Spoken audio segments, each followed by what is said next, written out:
बोलो गणपति बप्पा मोरया। तो शुरू करते हैं आज की कहानी। एक सास बहू थी।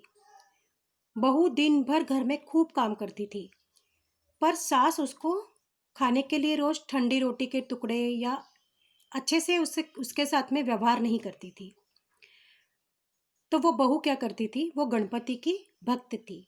अब उसको रोज गणपति के मंदिर में जाना, गणपति को भोग लगाना, उसके बाद खाना, ये उसका नियम था।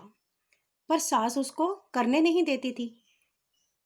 तो उसने क्या सोचा कि वो जब पानी भरने जाती थी नदी पर, तो घर से थोड़ा सा आटा अपने साथ ले जाती थी और नदी के पानी से आटा गूंथ कर थोड़ा सा घी गुड़ लेकर आती थी और उसका प्रसाद बनाती थी।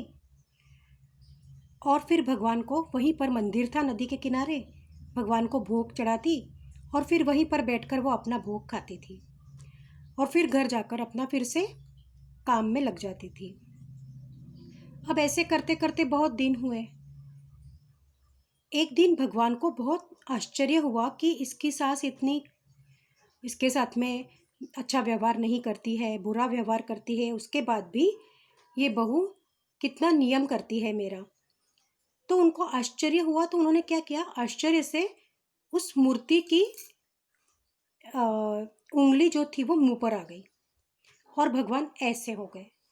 अब दूसरे गांव के लोग जब आए वहां पर और उन्होंने देखा कि अरे, ये गणेश भगवान के मुंह पर उंगली कैसे आ गई। सब लोगों को आश्चर्य हुआ कि ये तो हो सकता है बड़ा अपशकुन हो सकता है अपने गांव में कुछ बुरा होने वाला हो। तो सबने किसी विद्वान को बुलाया, पंडित को बुलाया, ज्योतिष को बुलाया। हर तरह के प्रयास किए जाने लगे कि कैसे जैसे तैसे भगवान की उंगली जो है वो सीधी की जाए, मुंह पर से उंगली हटाई जाए। पर ऐसे करते करते बहुत दिन हुए, किसी से वो उंगली हटी नहीं। अब वो बात बहू को पता चली, तो बहू ने कहा कि मैं भी जाकर देखती हूँ, देखूं तो ऐसे कैसे हो गया। तो सास ने बोली, तू घर पे बैठी रहे, वहां पर इतने बड़े बड़े विद्वान पंडित ज्योतिष अपना अपना प्रयास कर रहे हैं, तू क्या कर लेगी वहां जाकर। तो उसने कहा कि नहीं नहीं सासू माँ, मुझे जाने दो, हो सकता है मैं भी कुछ काम आऊं। और ऐसा बोलकर वो घर से निकली। फिर उसने वहां जाकर भीड़ को हटाकर भीड़ से कहा कि क्या मैं एक कोशिश करूं, मैं भगवान से विनती करूंगी कि आप उंगली हटा दो। तो सबने हंसने लगे, है तू क्या कर पाएगी, हम लोग इतने बड़े बड़े लोग यहाँ बैठे हुए हैं और तेरी क्या बात सुनेंगे भगवान। तो उसने कहा कि एक कोशिश करने में क्या हर्ज है। तो सबने कहा चलो ठीक है, करो, कोशिश करो।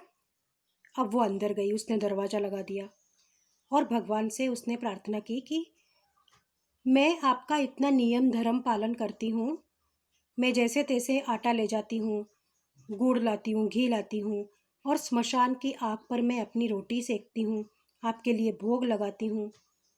तो आपको इतना अचंभा करने की क्या ज़रूरत है, आपने क्यों उंगली डाल दी मुंह में। तो भगवान ने कहा कि इसीलिए तो मुझे आश्चर्य हुआ। तो उसने कहा कि चलो अब आप उंगली हटा दो, देखा आपने सारे गांव के लोग परेशान हैं। तो भगवान ने कहा कि मैं तो तेरी भक्ति से बहुत प्रसन्न हूँ, मैं आज से तुम्हारी हर मनोकामना पूरी करूँगा। तो बहू ने कहा ठीक है, आप मेरी मनोकामना पूरी करोगे तो आप मेरी भी ये शर्त मान लो और अपने मुंह से ये उंगली हटा दो। और भगवान ने सचमुच अपने मुंह की उंगली हटा दी। अब उसने दरवाज़ा खोला तो गांव वालों को बड़ा आश्चर्य हुआ कि अरे, ऐसा क्या किया तूने। तो बोले मैंने कुछ नहीं किया, मैं तो भगवान की भक्ति करती थी, भगवान को मेरी भक्ति पर अचंभा हुआ और उन्होंने मुंह में उंगली लगा दी। तो सबने कहा कि अरे वाह, भगवान तो तेरे पे प्रसन्न हो गए। सब भक्तों ने फिर भगवान से प्रार्थना की कि हे भगवान, जैसे तुम इस बहू पर प्रसन्न हुए वैसे मुझ पर भी प्रसन्न हो जाना। और फिर वो सास भी वहाँ आई और सास ने भी अपनी बहू से माफ़ी मांगी। तो बहू ने कहा कि नहीं नहीं सासू माँ, आप मुझे मेरी माफ़ी मत मांगो, मैं तो आपसे बहुत छोटी हूँ, आप तो भगवान की माफ़ी मांगो। फिर सासू माँ ने भी गणपति बप्पा की माफ़ी मांगी और सब कुछ अच्छा हो गया। बोलो गणपति बप्पा मोरया।